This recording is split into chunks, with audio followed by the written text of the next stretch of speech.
Hey again, Ruby. Good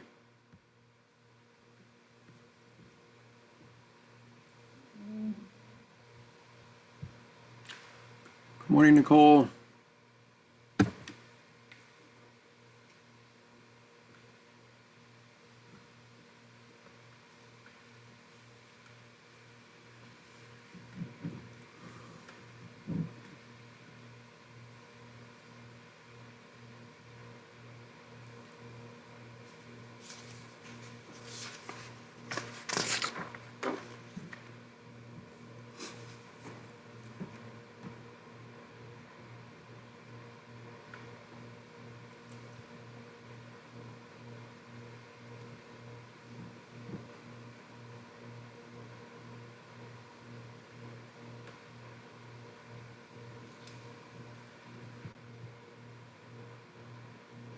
Good morning, everyone. I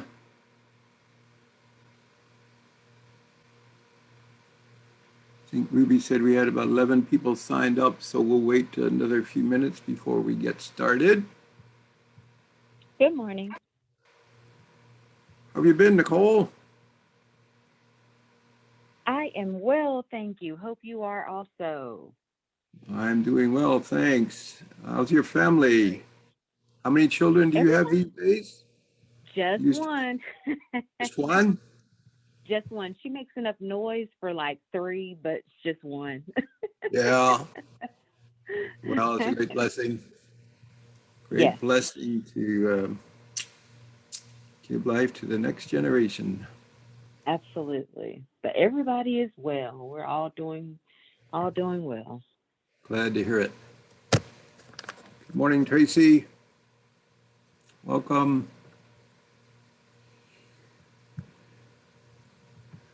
Ruby, as we get started, please remind me to, and the community gathered, that we will be recording the session for posting so that people are aware of that. We're going to wait till, well, I guess till 10:04. Welcome, Peggy English.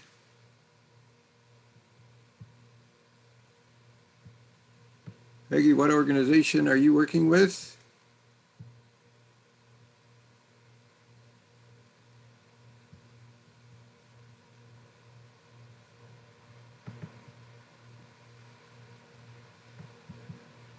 Can you guys hear my personal, not the ceiling fan, that's very quiet, but I've got another fan on this desk that's about a 6-inch fan. Is that creating some background noise that's a problem for people? No, good morning. I walked Good, away to put my dogs up, so you wouldn't hear good. the background. All right, all right. I don't have any dogs to contend with, so you won't hear those from my house. Welcome, Peggy. What organization are you with, Peggy?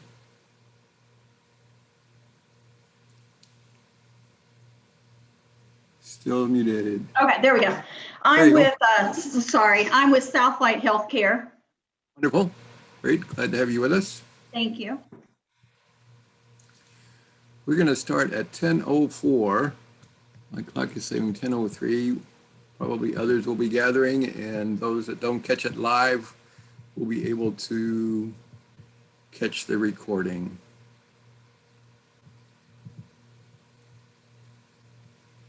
I know Ricky Gardner would be here, except she's on vacation, and I trust she is enjoying her last days of vacation. Welcome, Jennifer Smith.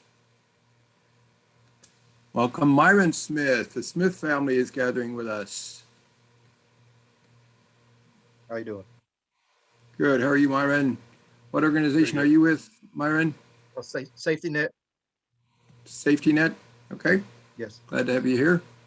Jennifer, you're with Urban Ministries, correct? All right, it is 10:04. I think we have a critical mass, so we're going to get started. We are recording the session, and it will be posted at least at durhamcoc.org. We may try to get a link to it posted on the Zoom Grants website as well. Let me see see. Can you see my screen? Yes. Community of Care Pre-Application Workshop. Great. I'm going to see if I can start the slideshow. Yesterday, I had challenges of, all right, how's that? Hopefully Yes, it's good. it will, hopefully It's it great. will Full advance the screen. slides. Yesterday I had a presentation and didn't advance the slides. Here we go.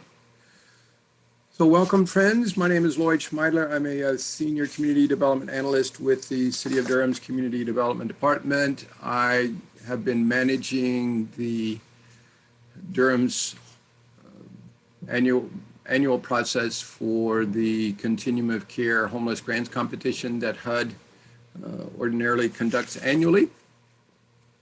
And I'll be managing the process again this year.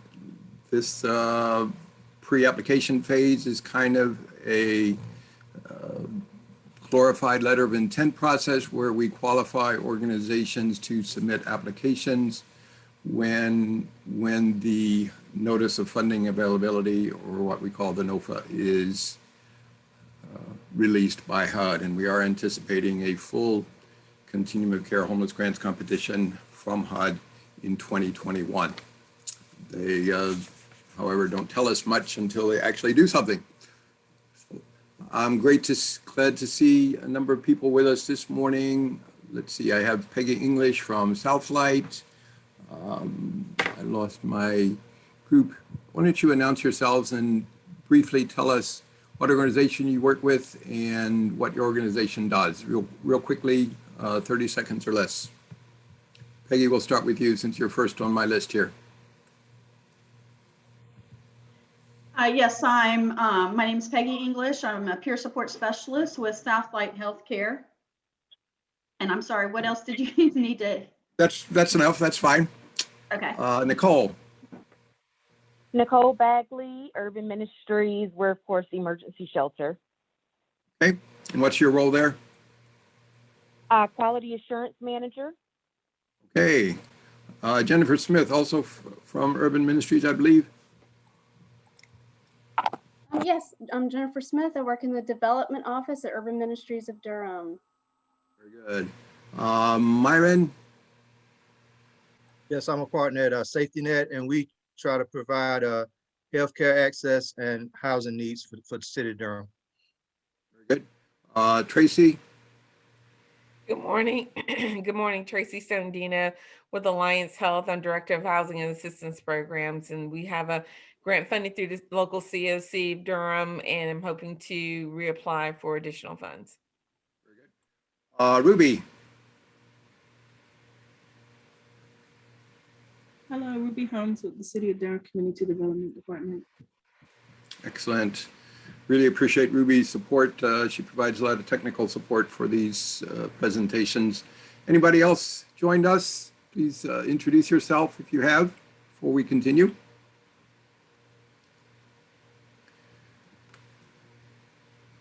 All right, so this is the basic agenda. Some of this will be review for some of you. Some of it may be new for some of you.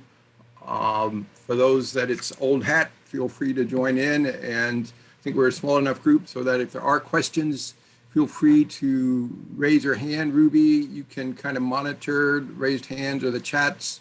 People can put questions in, and we'll try to make it as interactive as we can, because I don't think you want to hear me talk. We're hoping to get through this by 11:30-ish. Hopefully wouldn't take much longer than that. The Zoom grants orientation is optional for people who have not used zoomgrants.com, I believe, is the website that we'll be using to gather the pre-application documents and a few questions about the pre-app. And then we'll also be using Zoom grants to gather the full applications after HUD releases the NOFA. If you are already familiar with Zoom grants, feel free to drop off the webinar at that point.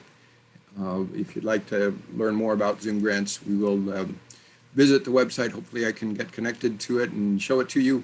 And if you've not already looked at it, I think it is fairly user-friendly and somewhat, I think, a pretty easy site to navigate. Okay. All right, so HUD's homeless housing priorities. These are taken from the 2019 Notice of Funding Availability because HUD, as many of you know, did not organize a formal continuum of care homeless grants competition last year because of the pandemic. Simply,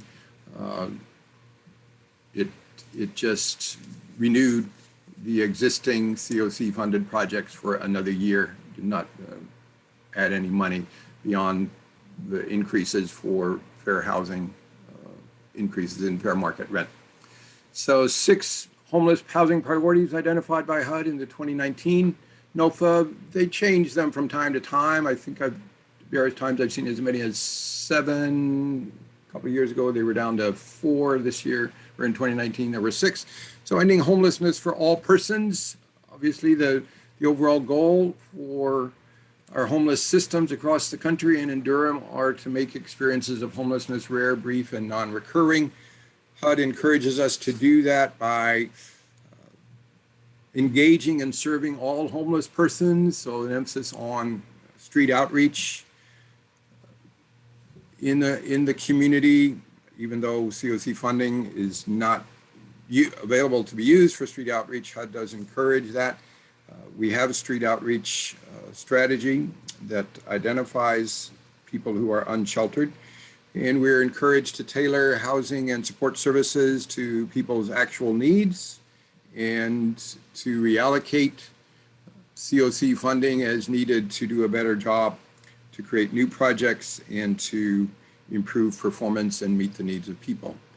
The systemic response to homelessness, also we're encouraged to look at our system performance measures to evaluate our system effectiveness. We'll review a slide in a moment that talks about what our system performance measures are. We know that we are using a coordinated entry system, kind of an emergency room for households experiencing a housing crisis. When they face a housing emergency, they can access that to receive assistance, the limited assistance that we might have. And we are encouraged to strategically allocate and use our resources, so to review project quality and performance for cost effectiveness and performance, and as well as to use mainstream resources as much as we can to support people experiencing homelessness as they return to housing. HUD also is encouraging CoCs to prioritize projects that use data and evidence to drive what the project does and how well they do it. So a continual quality improvement, I think, might be a mantra, although you're not necessarily going to find that in HUD's language, but we're encouraged to really consistently look at and work with our clients to say, how can we do better? How can we be of greater service? How can we help people achieve stability in permanent housing more effectively? For our system as a whole, HUD also said in 2019 that increasing employment opportunities is another priority for our homeless housing system. HUD does track how well our CoC funded projects are helping people obtain employment income. We know our reports annually by the various projects do have a section that reports on increases in income and increases in employment income. So we're encouraged to work with local development agencies and employers and to promote partnerships with the public and private organizations that promote employment opportunities. And it's one of the reasons that regularly, as I get announcements about employment fairs and employment opportunities from NC Works, from the Department of Commerce, I distribute that to the Council to End Homelessness in Durham group. And also lastly, the final housing priority from HUD is to provide flexibility for housing first implementation with service participation requirements. This was a new addition to HUD's housing priorities in 2019, and kind of interesting. Basically, what HUD is saying is that we don't want to simply suggest that when people are in a housing first or when they're admitted into permanent housing, we cannot have any service participation requirements at all. And we'll talk further about that in a few more slides, but we want to move people into housing without preconditions as quickly as we can. And there are no requirements to participate in services as a condition of retaining their housing. But HUD is clear that projects can have service requirements after people have been stably housed and if those services are not disability related. Okay. Briefly around Housing First, I'm not going to spend a lot of time with this slide. Rui, do we have any questions, comments so far? Okay, we're good. All right, so Housing First, these are some of the key components that I briefly reviewed. A low demand approach. All of our projects are indicating that they use housing first approaches, and we want to continue to see that. We're continuing to evaluate that in our renewal projects, all of our housing projects, to make sure that housing first is what we're using. It's an ongoing challenge. It is encouraging to see that we are successfully moving, I would say, a significant group of people annually directly from unsheltered situations to rapid rehousing or permanent supportive housing using housing first approaches. And that's encouraging. People, we should not be requiring people to access emergency shelter before we offer them permanent housing opportunities. So this slide presents HUD system performance measures. There are 7 that are available to be measured. Number 6 on this list, homelessness prevention and housing placement, category 3 of HUD's homeless definition, is actually not being measured as yet, primarily because we have work to do on the other 6. Particularly, HUD is saying that until communities really reach a point where they're doing a great job getting everybody into housing quickly, we're not using CoC funds to look at funding homeless prevention, or as well as placing people who are unstably housed. But these other system performance measures are regularly being monitored. Just on Wednesday, we had a report about HUD system performance measures, how well Durham is doing with that, and you can access that report. And if you've not seen it and want to see it, feel free to let Ruby or myself know, and we'll be happy to make it available to you. And any questions, comments about any of these system performance measures, feel free to unmute yourself and ask a question before we move on to the next section.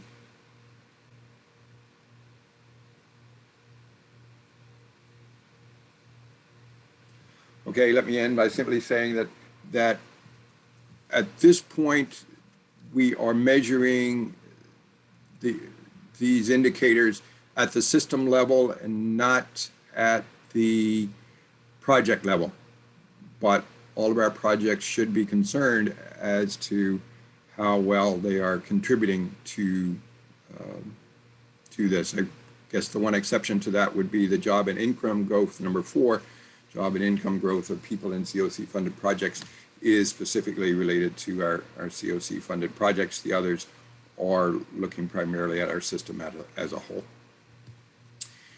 Okay, so a few thoughts then about HUD's homeless grants competition. Each year, except as we noted, 2020, HUD releases a notice of funding availability, affectionately known as a NOFA, for the HUD Continuum of Care Homeless Grants Competition. We are expecting that they will conduct one. All indications are that they will conduct a competition in 2021. We anticipate that the Durham CoC will be allowed to apply for between 1.5 and $2 million in this competition. We need about $1.5 million to renew all of the projects that were funded in 2020. We know that can be a challenge insofar as some new organizations might be saying, well, it's difficult to get funded through CoC if funding is simply going to renewal projects. The challenge there is that if we don't renew a specific project, we are left with the quandary of what do we do with the people who are permanently housed or receiving housing assistance from the people who are in that project. And as we get into the eligible use of CoC funds, we'll perhaps break that open a little bit more. But it's also with all of these funding that has been distributed and is being distributed around the country as a result of the CARES Act and other COVID relief legislation that the U.S. Congress has passed. It's really hard to know how much HUD is going to make available to us in 2021. We could be optimistic that it's going to be substantially more than 2 million. I think at a minimum we'll be applying for probably about 1.6 million, but it could be, again, we just have to see what the NOFA says as to what money HUD is able to make available to us from the COVID relief legislation that's been passed. I'll emphasize this a couple of times in the presentation that this is a competition. HUD expects CoCs to rank project applications in order of priority for funding, and it expects us to also evaluate the performance of our renewal projects, to continually ask ourselves, do we want to continue to fund this particular project? Is it performing adequately? Is it efficient in its use of public funds, et cetera? Is it doing what we would want it to do to serve the housing needs of people experiencing homelessness? For several years, probably a half dozen or more, HUD has used a tiering mechanism in the NOFA to require communities to tell HUD which projects are prioritized for funding, which projects the CoC really wants HUD to fund, and which ones, if HUD doesn't have enough money, would be more nice to have, but more optional. So tier 1 is a defined percentage of how much money is needed to fund all of the projects eligible for renewal funding. And tier 2 is the balance of what's needed to fully fund the projects, plus any continuum of care bonus amounts. So for example, if our renewal funding, if the money needed to fund our existing CoC funded projects is 1.5 million, tier 1 might be, we will offer you 95% of that amount in tier 1. And so the 95% of 1.5 million, what might be about, I don't know, 1.4, 1.45 million. And so you might have 50 or 100,000 placed in tier 2, plus maybe we have $100,000 in bonus amounts. We might have 200,000 in tier 2.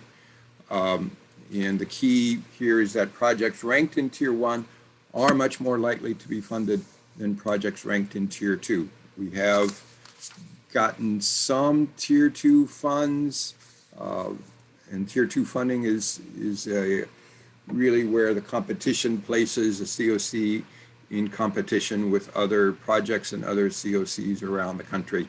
And when HUD has a formula for deciding how CoC applications are ranked, and it goes down the list and provides tier 2 funding until it runs out of the allocated money that it has from Congress. So projects ranked in tier 1 are much more likely to be funded than projects ranked in tier 2. Any questions about these ideas around the competition? All right, so eligible uses of CoC funds. We can use CoC funds for permanent housing, either to create more permanent supportive housing, that is to actually build units. More recently, because of the limited funding, we've been using CoC funds for tenant-based rent assistance, more like a housing choice voucher approach, where we provide a rent assistance to people and they find units, or we work with them to find units in the private market and provide rent assistance to them. Similarly, rapid rehousing also uses tenant-based rent assistance to provide short-term rental subsidies to people who are moving towards self-sufficiency after they've had an experience of homelessness. Supportive services only projects, currently in Durham at least, the only supportive services only project that we could have would be to support our coordinated entry system. We have not applied for that use of CoC funds, but if the difficulty currently would be that if we wanted to apply for coordinated entry funding, we would need to use reallocate funds away from one of our existing permanent housing projects. And we can also use CoC funds for supporting our homeless management information system. We have been doing that for a number of years. We've had an annual grant of $55,752, I believe, which currently is paying around 40% of the total cost of operating our common database. Any questions about this? So you'll notice on this that again, CoC funds cannot be used to fund emergency shelter operations, cannot be used for non-congregate emergency shelter, cannot be used for street outreach. And HUD is really not funding any new transitional housing through the use of CoC funds. Durham has reallocated some transitional housing funds. We used to have as much as $700,000 or more devoted to supporting transitional housing projects. We've moved away from that and reallocated those funds to rapid rehousing and permanent supportive housing. All right, so a slide here about what does the CoC need and or want. And what's here is largely thoughts from the team at the Community Development Department as the CoC lead agency. Many of you know my colleagues. Colin Davis is the manager of our currently 4-person team. Hanalea Hoberman also is a senior community development analyst with me, and then Ruby on the webinar is our coordinator providing important support services to us as well. So we are working with the Continuum of Care Board, the Homeless Services Advisory Committee, affectionately known as the HSAC, to establish a priority for the use of CoC funds in late May. At their May meeting, or at the latest at their June meeting. So it'll be done prior to HUD actually releasing the NOFA, at least that's what we anticipate. As a CoC lead agency, our department is going to be recommending that permanent supportive housing projects with dedicated plus units be our priority. The Policy and Planning Committee will be discussing that and choosing to recommend it or make a different recommendation to the HSAC at their meeting on May, let's see, 10th, I believe, a week from this coming Monday. Then applications from organizations that are not currently receiving CoC funds will receive 12 bonus points in the evaluation of new project applications. So this is an effort through our scoring process to help expand the number of organizations that are receiving CoC funds in Durham. Currently, we have about 5 organizations, I think 5 or 6, that are receiving continuum of care funds. We'd be happy to see that number of organizations expanded. And so we've got 12 bonus points in the evaluation of new project applications just for that. We're going to talk about move-on strategies. We're encouraging move-on strategies. And the idea of move-on, if this is a new concept, it is to say, especially for people in permanent supportive housing projects, that when people are stabilized in permanent supportive housing and they no longer need the full complement of supportive services that the project has available to them, if they've achieved enough stability and they want to, they could move on to other housing, perhaps with other subsidies in the community, and that would free up permanent supportive housing units for others who need permanent supportive housing opportunities. Permanent supportive housing, at a minimum, is specifically for households where the head of household has a disability.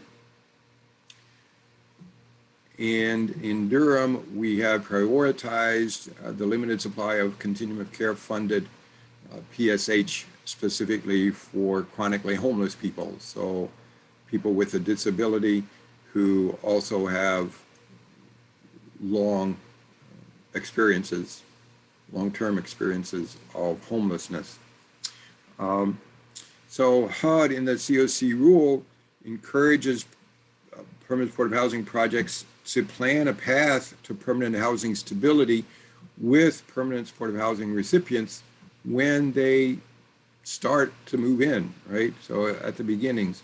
And so we're encouraging our PSH projects to coordinate with their participants from the beginning of their permanent supportive housing move-in to look at what are your long-term goals for housing and for maintaining housing.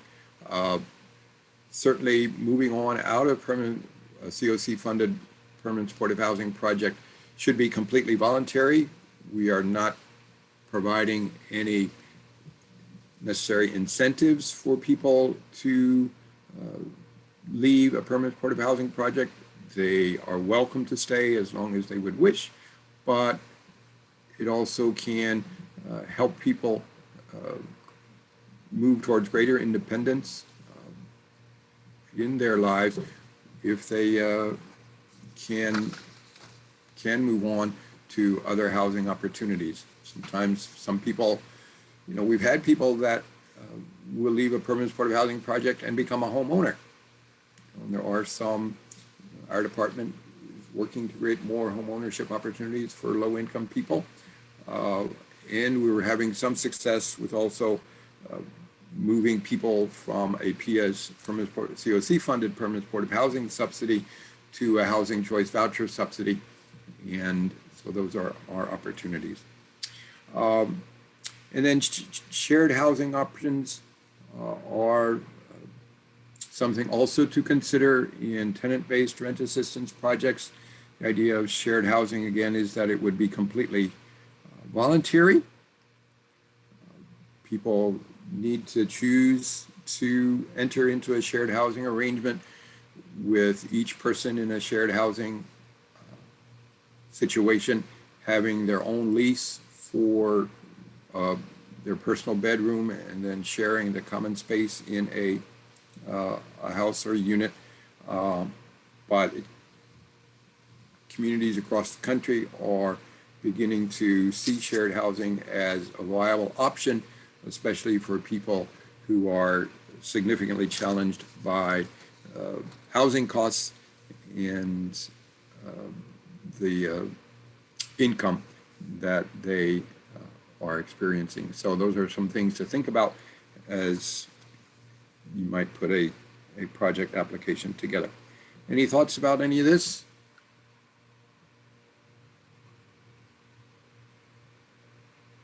Lloyd, what does TBRA stand for? Great question. Some acronyms to save space on the slides. TBRA stands for Tenant-Based Rent Assistance. Okay, the idea of a tenant-based rent assistance is that the housing subsidy goes with the tenant so that if they move from a particular housing unit to another location, the rent assistance can move with them to the next unit, as opposed to PBRA, which would be project-based rent assistance. Project-based rent assistance means that the rental subsidy is tied to the unit of the project. So for example, in Durham, I think you're familiar with the Andover apartments, like Elizabeth and Liberty. That's a project-based rent assistance, right? So that the individuals in there, should they leave the project, the rent assistance they're receiving by being residents at Andover does not stay with them. It goes to the next person that would occupy the particular unit at Andover. Okay, by comparison, the Fresh Start project at Urban Ministries is a tenant-based rent assistance project because Tanya is admitting people to the project and placing them again in it's similar to a housing choice voucher where they can take the housing subsidy with them no matter where they are locating their unit. Is that helpful? Yes, thank you very much. Okay. Let me talk a little bit more about permanent supportive housing. Any other questions before we move on to talk about Dedicated Plus? Again, as a department, we are encouraging our community to think about particularly new applications that would be for Dedicated Plus projects, because as you can see on this slide, Dedicated Plus projects have a bit more flexibility in who is admitted to the project. And as a result of that, it would help us serve people more effectively, especially when we sometimes are being challenged to identify chronically homeless people in a timely way to access specific CoC funded projects. HUD started Dedicated Plus projects 2 or 3 years ago. It hasn't been all that long where the NOFA has been talking about Dedicated Plus, but it is worth giving some thought to and learning more about what Dedicated Plus projects can do.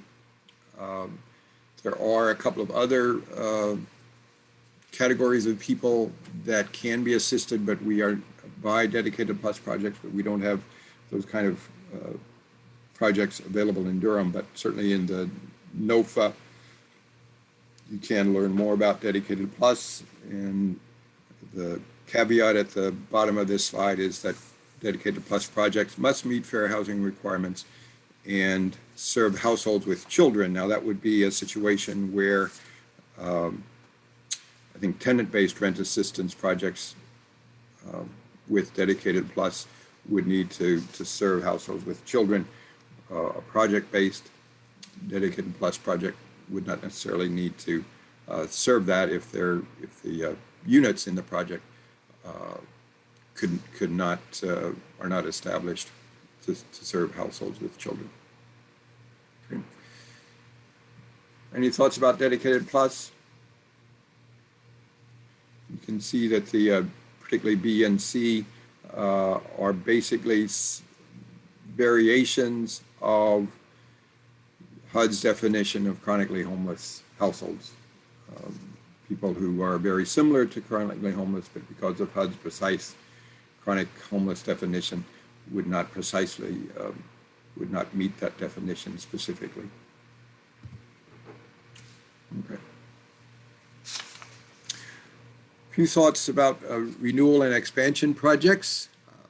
Again, all projects currently funded through the CoC are eligible for renewal projects. On an ongoing basis, COCs can make decisions to reallocate renewal funding. Again, as we talked about earlier when we talked about HUD's homeless priorities, HUD is emphasizing a systems approach and really looking at the effectiveness of projects. And so COCs can make that decision. As far as we know at this point, I don't anticipate that our CoC board, the HSAC, is going to recommend any reallocations in the 2021 cycle, but it has that right to do so.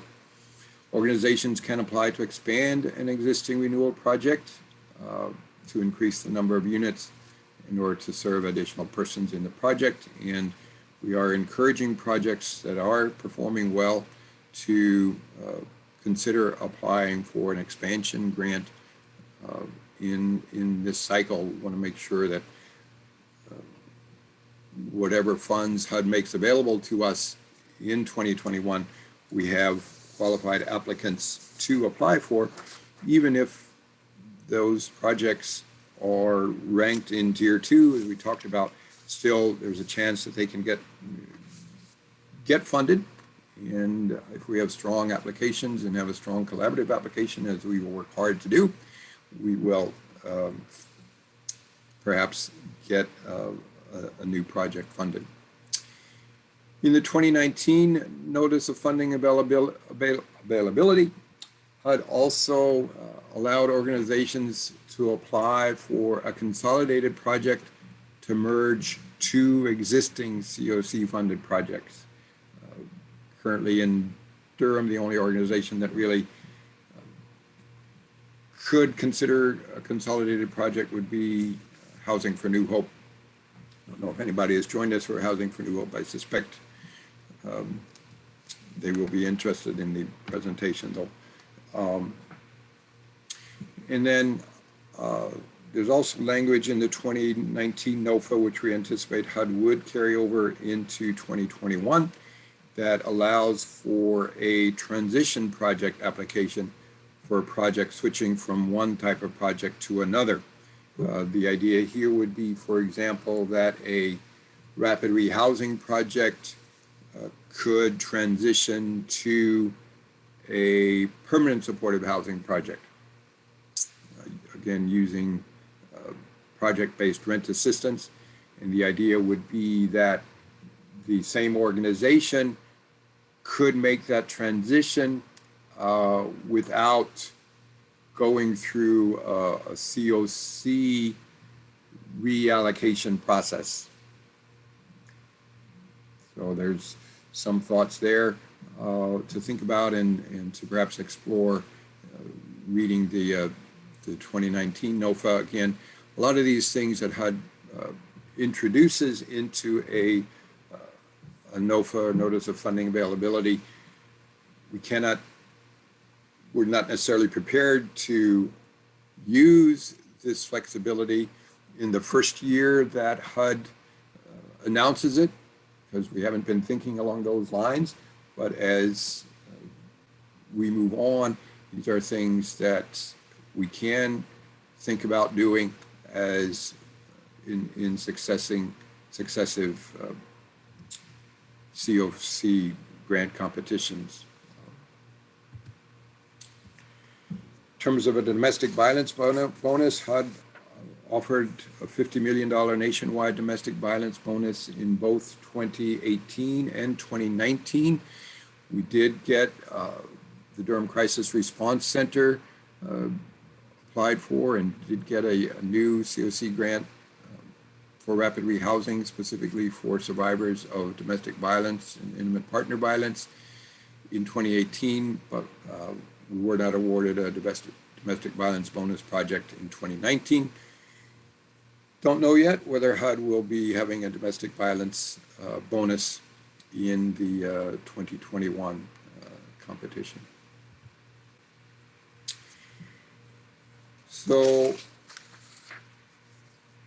we had a slide about eligible uses. This slide builds on that by talking about what are eligible costs in a CoC project. So as I mentioned, we can use CoC funds for acquisition, rehabilitation, or new construction of permanent supportive housing. The challenge there is that one unit of affordable housing can cost $100,000 to $150,000 to bring online. And so if we don't have, if we have $100,000 or less of new project funds available, that's okay, one more unit, but it doesn't go very far. So increasingly, we have been using tenant-based rent assistance where $100,000, for example, might be able to provide rental subsidies for 6 or 10 households a year at any one time for tenant-based rent assistance. There is a distinction between leasing and renting, and we'll talk about that, I think, in the next slide, but that is an eligible cost. Supportive services are eligible, although HUD does encourage communities to look to other supportive services funding streams to provide supportive services as much as possible, thinking being that HUD's interest is in housing, and the Federal Department of Health and Human Services funds services consistently, and that's their primary mission. So operating costs obviously can be funded, costs of operating a project. Again, homeless management information system, projects, HMIS. Our current HMIS project is specifically for our CoC lead agency. Would need to double check. I don't think there might be the possibility of using CoC funds in a permanent housing project to support the organization's participation in the HMIS, but we only fund one HMIS lead agency at a time. And project administration, the CoC rule allows up to 10% of funds to be used for project administration. About a half dozen years ago, HUD was offering bonus points for CoCs and projects that used a maximum of 7.5% of project budgets for administration, and we continue to encourage projects to use the 7.5% percentage, but projects can request up to 10%. So some program requirements. Is any of this making sense? Let me talk further about the distinction between leasing versus rent assistance. Again, for those who might not be familiar with how HUD defines these, leasing would be the idea of the organization actually taking out what we might call a master lease on say a fourplex, quadruplex, rents all 4 units, and then sublets those 4 apartments to project participants, in which the project participants would have a a lease with the organization. So leasing is when the organization actually rents the units. Rent assistance is when the project does not hold the lease, but the lease is held in the name of the project participant.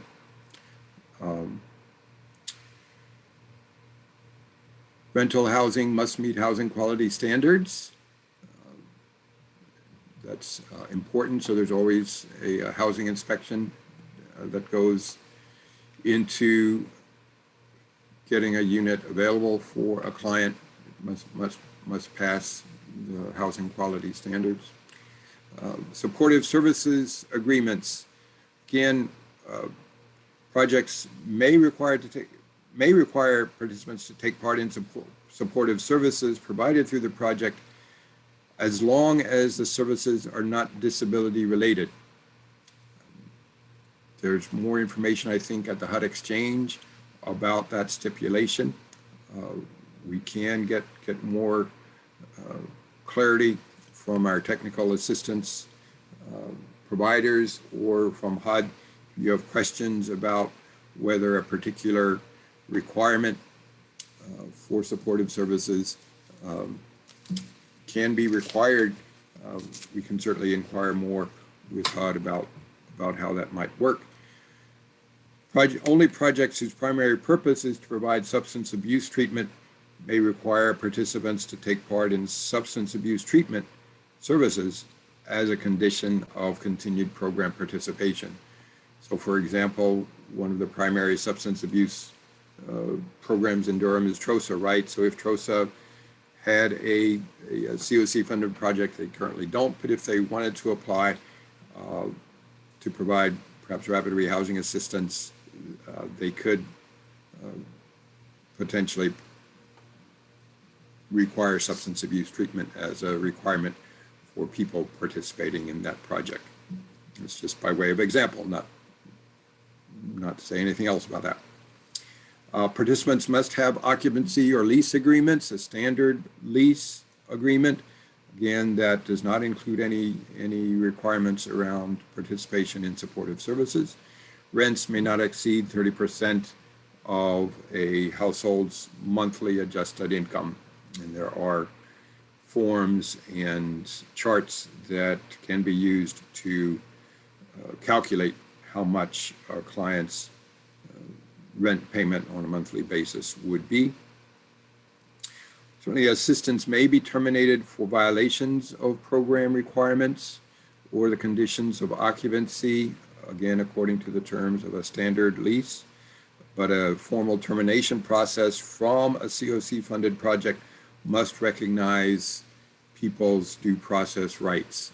So that's important. If a household is being separated from the project or terminated from a project, we need to recognize and uphold the due process rights and not have it be arbitrary. Involuntary family separation is prohibited in a project. The age and gender of a child under 18 must not be used as a basis for denying a family's admission to a CoC project.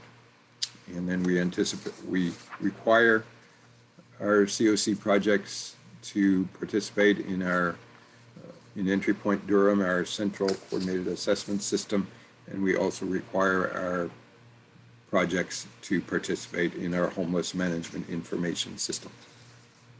Okay. How are we doing? Anybody asleep yet? Think we're right on schedule? Yeah, we're Any still with questions? you. Still with me? Okay. Any questions, comments?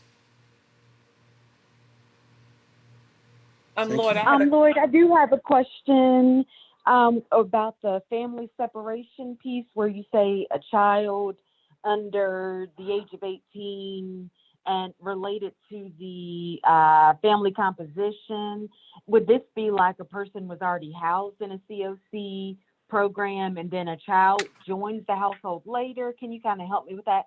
Because I was thinking that, let's say, for example, our Fresh Start program was only, let's say, for singles. So can you clarify that a little bit for me? Yeah, you can have a project like Fresh Start that is specifically for single adults. However, you cannot have a project that, for example, um, serves families only serves families if the children are under the age of 6 or under the age of 12, but does not Oh, okay, serve I see, I families see. that have teenagers, for example. Um, Got it, thank or you. or sometimes you'll have a project that says, well, we can only serve families with girls. We're not set up to serve families with boys. Right, okay, thank you. Lord, I have a quick question. Um, Yes. given you touched on a little bit about existing projects being expanded or could possibly maybe expand um, in the moving on effort or initiative for people to transition out of permanent supportive housing to maybe a housing choice voucher. Do we know at this time how many vouchers are available through DHA that could possibly be utilized for this? Earlier in the week, I got an indication from uh, Ricky Gardner at Housing for New Hope that they did have some people who are in the process of getting a housing choice voucher from their existing CoC projects. I don't know specifically how many housing choice vouchers have been set aside for our moving on implementation in Durham. I will get that number from Hanalea and send it out to the group. Okay, Okay, it's a great the reason I question. was asking is because I know as we try, as we explore possibilities of expanding our project, I'm just wondering whether or not that's an availability for permanent supportive housing projects to consider as we possibly expand the number of possible units that we can increase for the next coming year. Right, and certainly, I mean, housing choice vouchers are one option, right? But there may also be some project participants that have enough income to rent on the at market rate housing without a subsidy, as well as there's other subsidized unit low income housing tax credit uh, communities, et cetera, that are not necessarily are subsidized in the construction of the units, but may not necessarily have ongoing rental subsidies. So there are a variety of ways of units that can be explored with people. And again, moving on needs to be completely voluntary, but it is something that encourage our projects to begin exploring with their participants as people come into the project, and certainly on an annual basis can be part of that annual assessment process to ask people, you feeling like you continue to need this program for yourself, or feel like you've reached a point perhaps where the supportive services are not needed, at least in the same way, and we can explore other options. Now, my understanding also about the housing choice voucher agreement with Durham Housing Authority is that the Housing Authority is expecting that at least a minimum of monthly case management support be provided to households that have moved on to a housing choice voucher for 6 or 12 months. I'm not sure. Hanalea hopefully can clarify that for us as well. And that's just an effort to make sure that the household, as much as we can, to ensure that the household is going to continue to remain stably housed. And obviously, the households that we could consider for move on would be households that have been stably housed for a period of time in permanent supportive housing. It's not like we're saying people are ready for a move on strategy after 3 months or 6 months in permanent supportive housing. It might be 3 years or 4 years or 8 years. It just depends on the needs of the particular client. Okay. So a lot of that is just background, I guess, for this next section, and where we're going to talk about the pre-application process itself. Couple slides here. So the pre-application has opened. Zoom Grants is open, and basically what we're doing in this pre-application period is certifying organizations to complete a full project application after HUD releases the NOFA. And through the pre-application process, organizations will be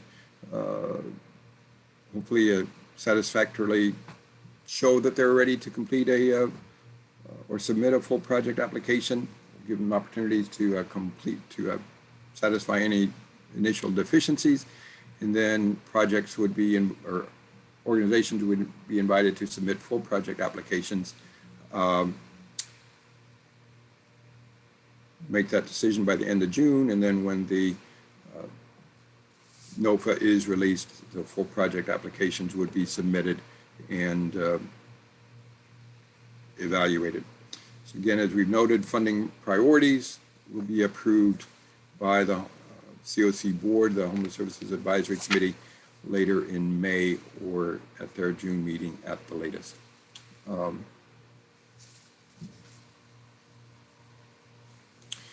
HUD, we are expecting HUD to release the notice by the end of July. However, I doubt that it would be any sooner than that. It may be later than that. It's really hard to know. HUD doesn't tell us, really much in advance. They get on a conference call with them. They'll basically say we'll release it when we release it. So, but they typically give us at least 60 days to complete the local competition and complete the what's called the collaborative application, which is the larger kind of system-wide look at what Durham is doing to address homelessness. They would like to give us more time, but that's not happening, and I doubt that it's going to happen in 2021. We'll just have to see. The first step in the process is HUD sending us it's called a grants inventory worksheet, which establishes how much money the existing renewal projects will be allowed to apply for in this year's competition. We've not yet received that, so I'm not anticipating that things are going to get done much ahead of the latter part of July at the earliest, and maybe later. All right, so our local funding recommendations are developed after the NOFA is released, and based on those funding recommendations are based on our evaluations of the project applications and the priority for funding that the CoC board has approved.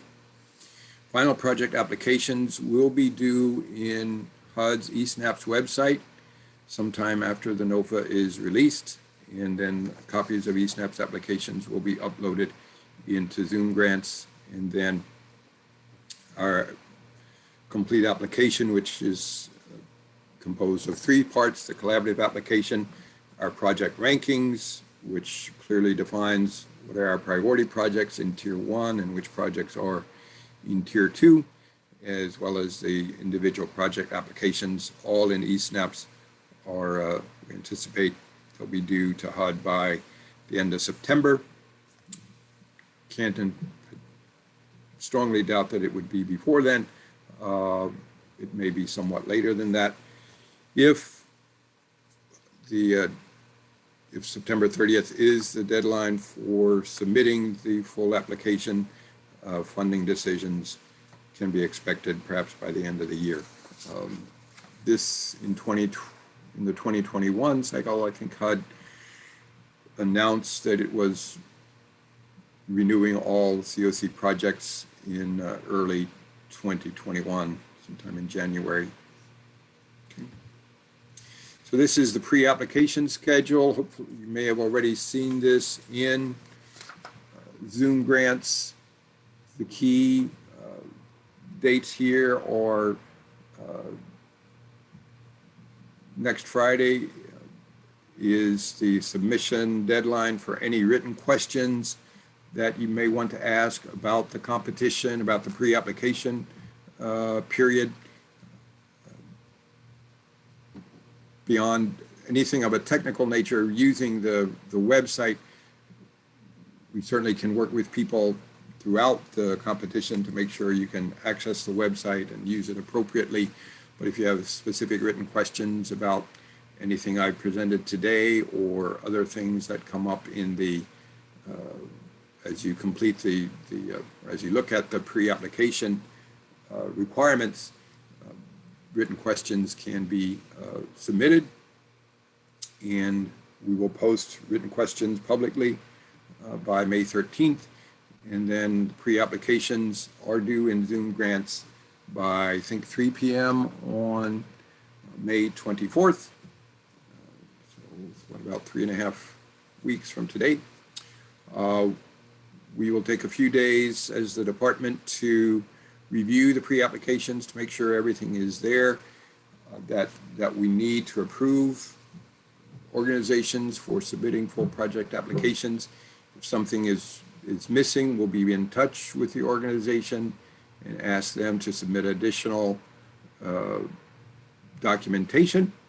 And the deadline, after you've been notified, the deadline to get any additional documentation back to us is June 4th.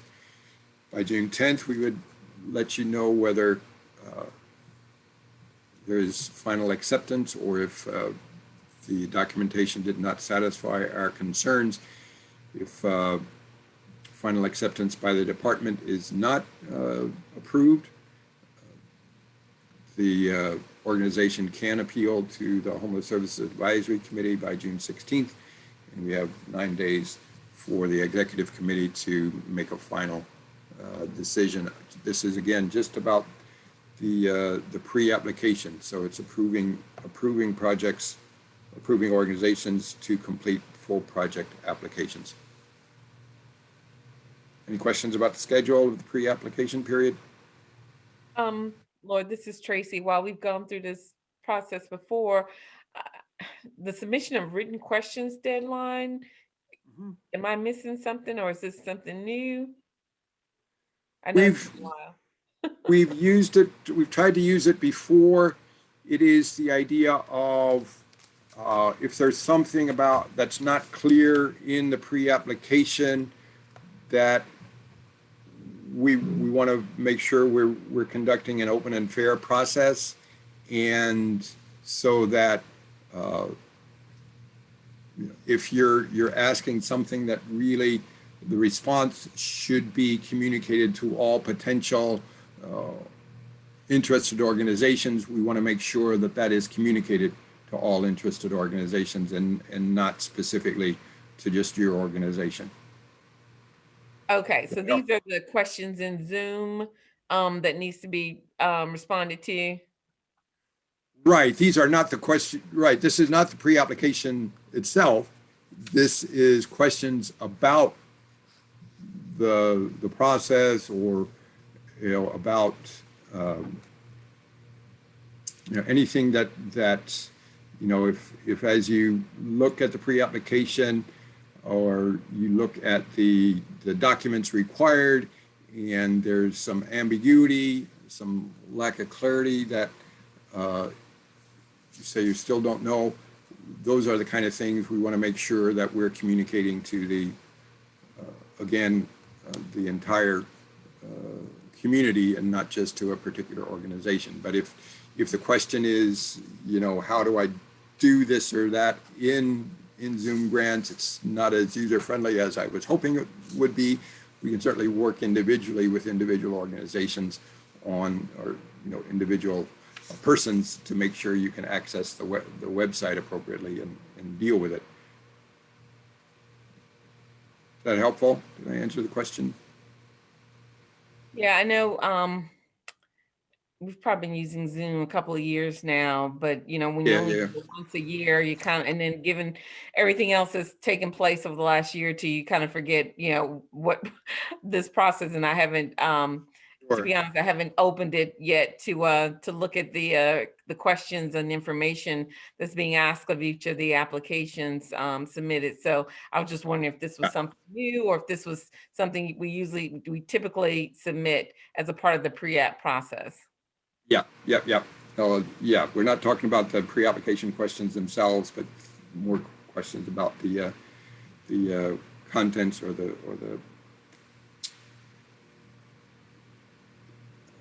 just kind of the instructions, perhaps, things like that. Okay. All right.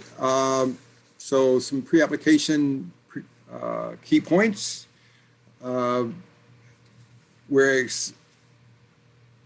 anticipating that organizations need to submit only one pre-application for the organization for all of the projects for which the organization plans to seek CoC funding. So for example, if Alliance is seeking an expansion grant in addition to a renewal grant for DASH, one pre-application would cover it. There are some questions. I think we would expect a budget, preliminary budget, simple budget for each of the applications, but only one pre-application. I think prior to earlier in using Zoom grants, during the pre-application, we required one pre-application for each project. There's no need to do that. Projects and organizations, let's meet all project and organization minimum requirements to be able to submit a full application for the CoC competition. And again, this is a competitive process. So projects that submit a full project application may not be recommended by the Durham CoC to HUD for funding, and projects that are recommended to HUD for funding still may not be awarded HUD funds, right? So, but it is a two-step process. The CoC makes its recommendations, and then HUD, based on its evaluations of the projects and everything it's getting from around the country, makes its final funding decisions. Okay, moving into minimum requirements. Pretty much the only organization that is not eligible is a for-profit business, state and local government, instrumentalities, and nonprofit organizations. We're asking for 2 years of audited financial statements for fiscal years 2018 or 2019 or later. So if you've got a audit completed for the fiscal period that ended December 31st, 2020, that would be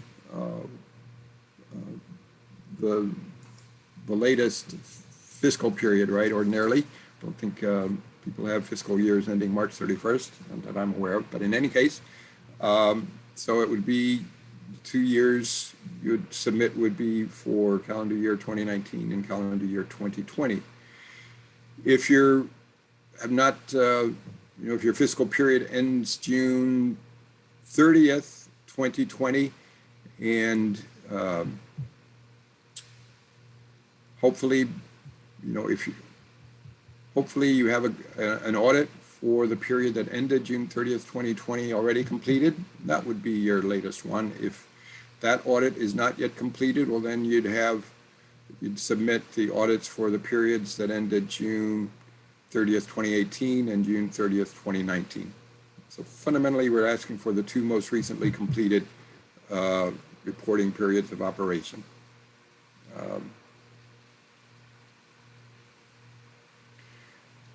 Okay,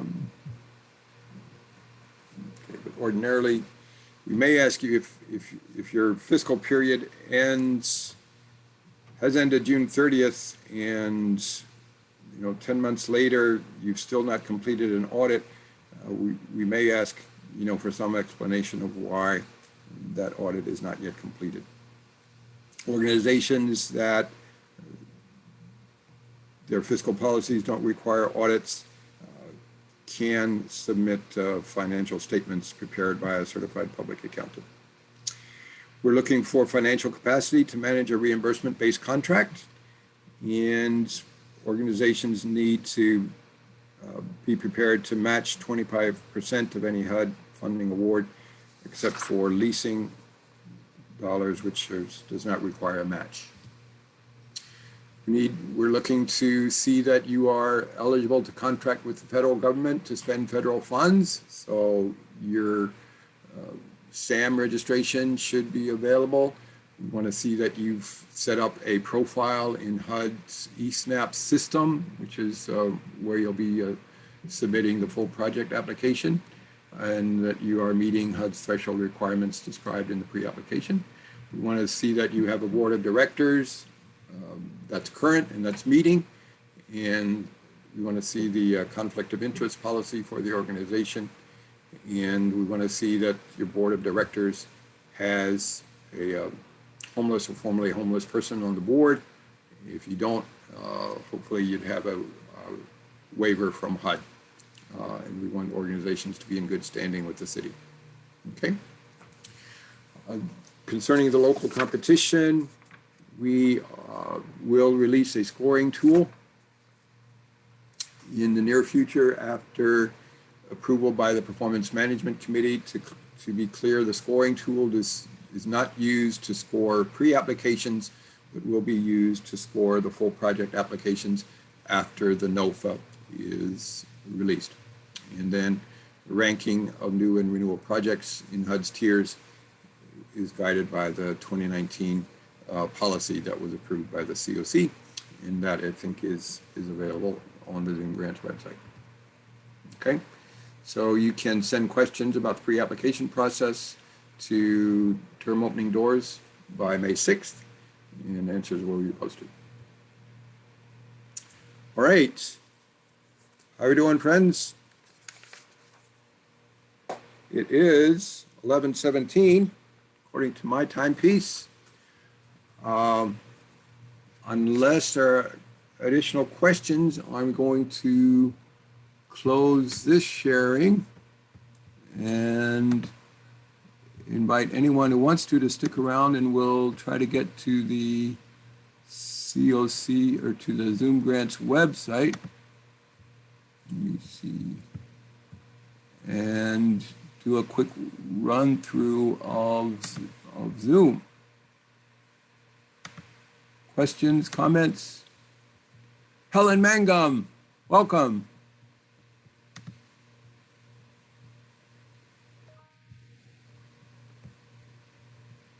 Trying to, let me see.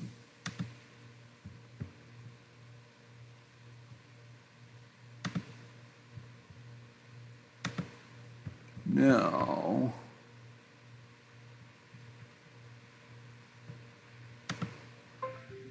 all right.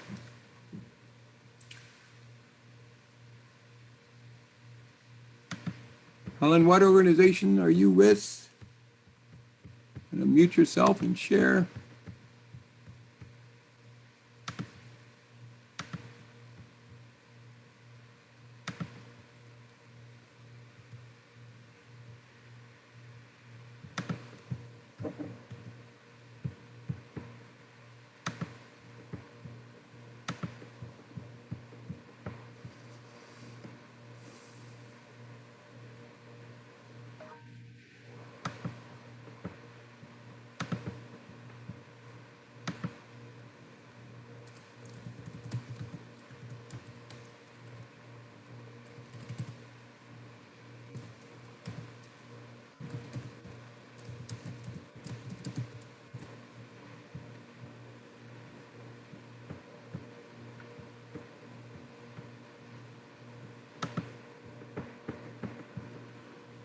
Okay, thanks for your patience. I am going to share my screen or try to. Can you confirm that you see the Zoom Grants page? Yes. I can see it. Okay, So this is the basic page. Like many websites, you would need to establish a username and password. Once you do that, you'll be taken to a page like this where you log in. You can certainly set up, I think the system is set up to use your email address as your username. And then you need to, and hopefully I'm remembering my password, you need to have a password that you remember. I may have to, all right. And then you're going to be taken to another page. My page looks a little different than what you're going to see because I have administrator rights on this, but I think you're going to get to a dashboard. You're going to need to get connected to the Durham, North Carolina site, and you may need to click help to get connected to us. Once you do get connected to us, you should be able to access, let me go to, I want to go to, you're going to be able to be taken to a page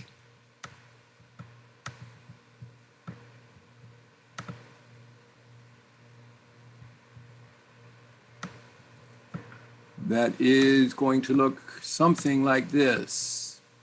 That is to say, it's going to have 2021 continuum of care.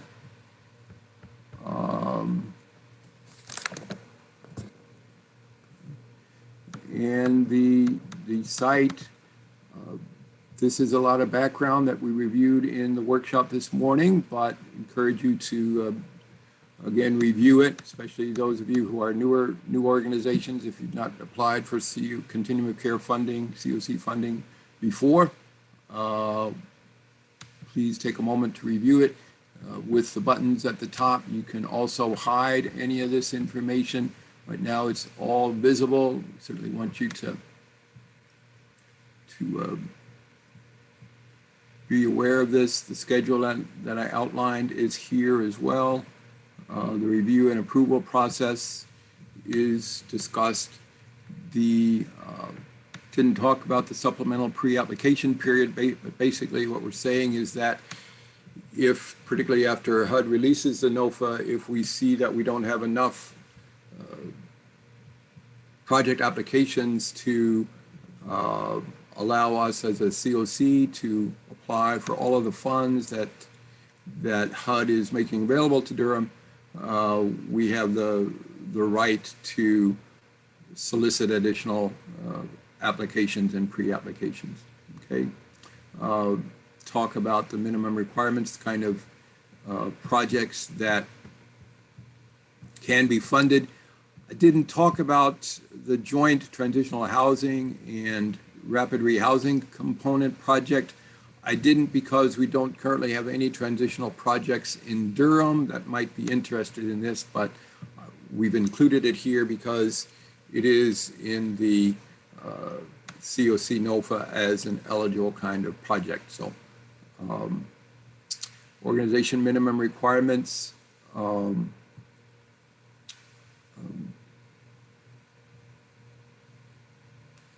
again, are listed. We again anticipate that you've completed I think the audits are at least December 31 of 2019 or later. So we can understand if your fiscal year ends December 31st, we may not anticipate that an audit of December 30th, the period ending December 31st, 2020 is completed, but certainly from the previous year, should be completed. Again, particularly for newer organizations, this library of documents can be helpful to review, become familiar with the CoC governance charter, our CoC policies, continuum of care interim rule, formatted version. You can go through it, and there are links to each section, so that makes it a bit easier to navigate it.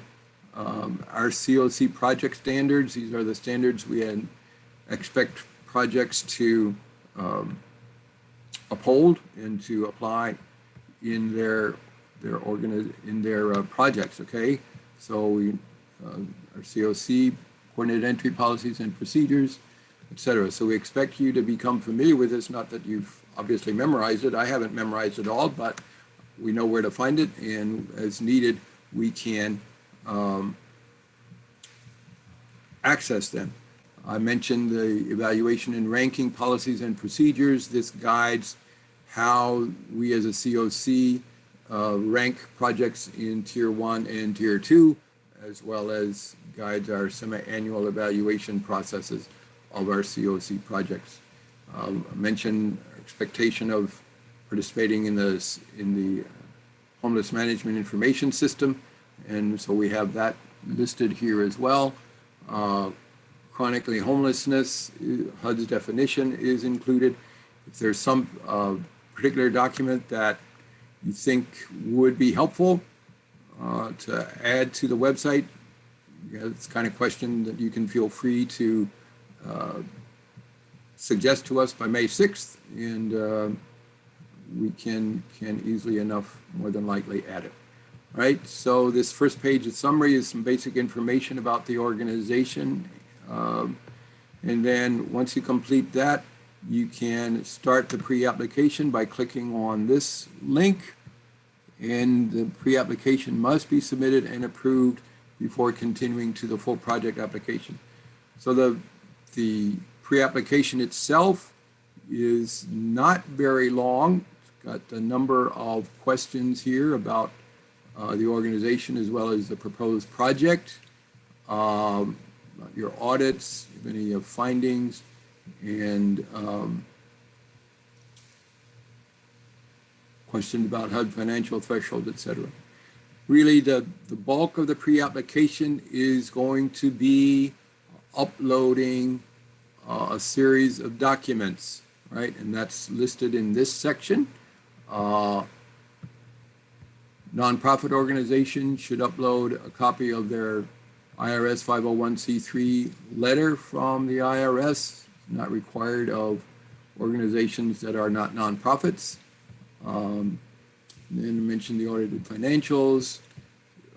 Nonprofits should have a copy of their Secretary of State certificate confirming that the organization has a charitable solicitation current certification.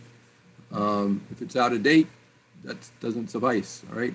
The conflict of interest policy should be signed by the Chief Executive Officer or the Chair. Current board members, we're not necessarily looking for the submission of minutes of board meetings. However, what we're really wanting to confirm here for all of our organizations is that you have an active board. And if it's easier to submit board minutes than it is to put a list together of the dates that your board met since July 1 of 2020, you can feel free to upload those in one document or in an additional document, either way. So this is not intended to be any more burdensome than need be. But that's the interest there, as well as, again, the identification of the person or persons who are homeless or formerly homeless. We want to see a participation agreement.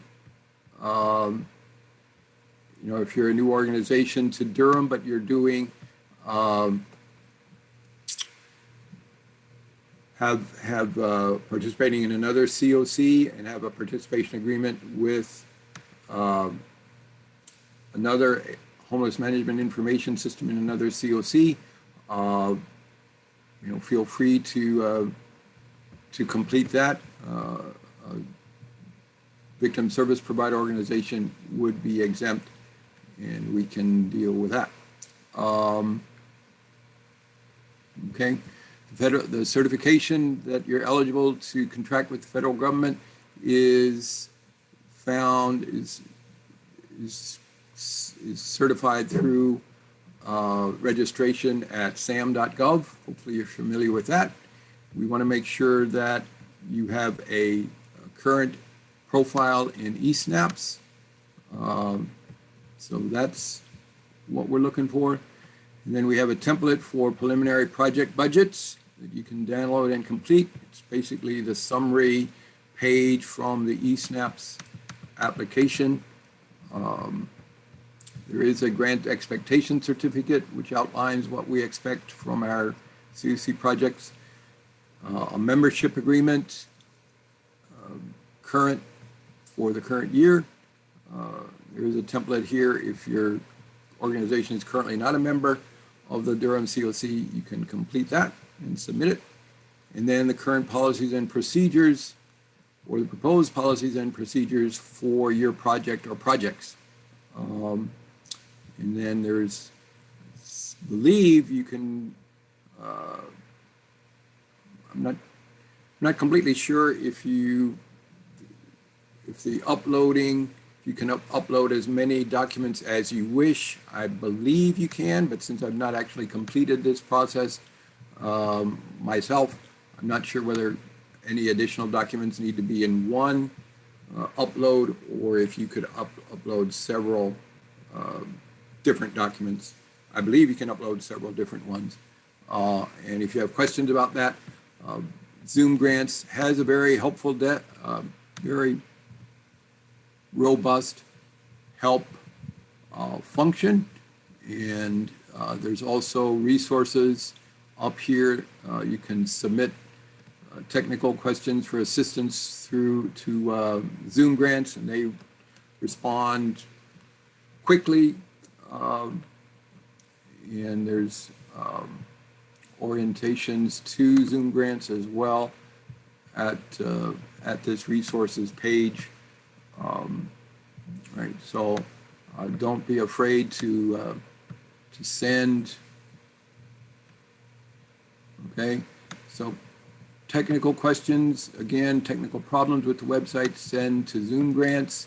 If you have content questions, you can send an email, click this link, and we will get it, right? Whether it's going to Durham Opening Doors or whether it's going to me in the department. I think I'm listed as the contact person for the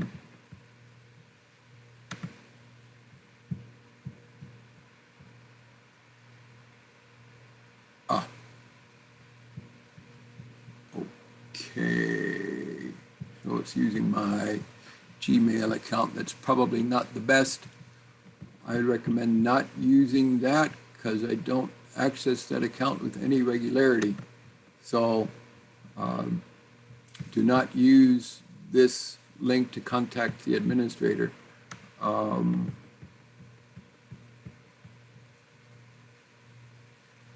I believe. Lord, I had a quick question. Yes. If you could scroll back down towards the bottom with regards to supporting documentation. Mm-hmm.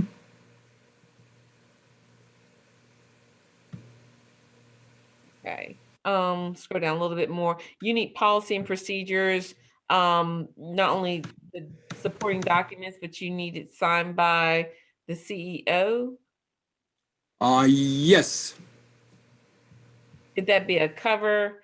Can be a cover. Can be a cover. Cover letter? Yeah. Okay. All right. And again, we're primarily want to make sure that the CEO is aware of what policies and procedures of the specific projects are, right? Uh-huh. I know in some organizations, there can be layers of of accountability in the org chart, but we want to make sure that everybody is on So this isn't just for in the new loop. projects, this is for existing projects or renewal projects? Yep, correct. Okay, Correct. all right, thank you. I believe we may have transferred this requirement from the full application period to the pre-application period from 2019. Okay. Any additional questions? No, we're past 11:30, so but I'm happy to reply to any additional questions that anyone might have. Again, probably the most challenging thing is going to be setting up a profile in Zoom Grants and then getting connected to the City of Durham's Zoom Grants page. And once you're able to access this, currently our only open application in Zoom Grants with the Community Development Department is this is the 2021 Continuum of Care.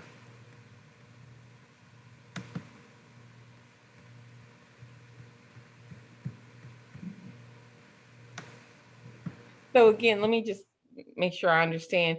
What is the May 6th deadline for?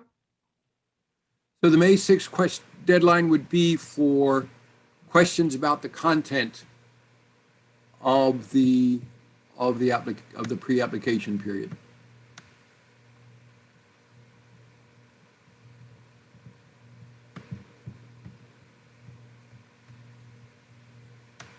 If you don't understand a particular question,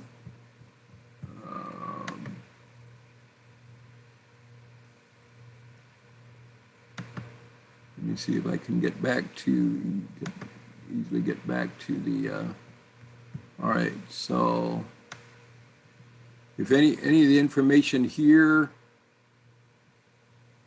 raises questions, if there's questions on the pre-application around particular contents, you don't understand anything that we're asking for, you need more clarity about any of these questions, that's what the May 6th deadline is about. If you're struggling to understand what any of the required documents are, that's what that's about. And technical questions in terms of using Zoom Grants, if you are, again, struggling to, you've set up your account in Zoom Grants, but you're struggling to get connected to the City of Durham's Zoom Grants page, struggling to find it.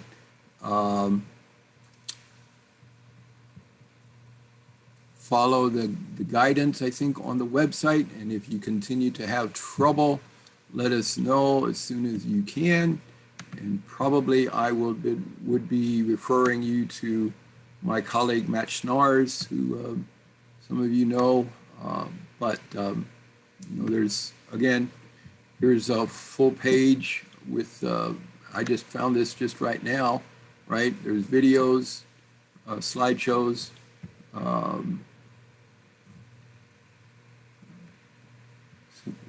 okay, so finding a program to apply for. Again, you want to search for the City of Durham Community Development Department or the Durham Continuum of Care. That can be sometimes the biggest challenges, all right? And again, you won't be able to apply to do anything with the full application questions until your pre-application is approved. So that should not be a challenge. All right, my friends. Other questions, comments?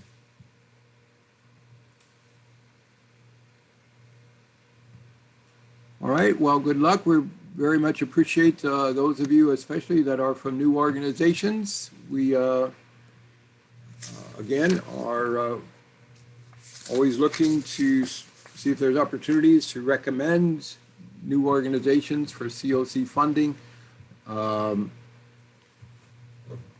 We, we can hope that with the CARES Act funding and other funding being approved by Congress, that there may be some new additional funding coming into the CoC program. We don't know that, but in years past, the new permanent housing bonus funds have been less than 100,000.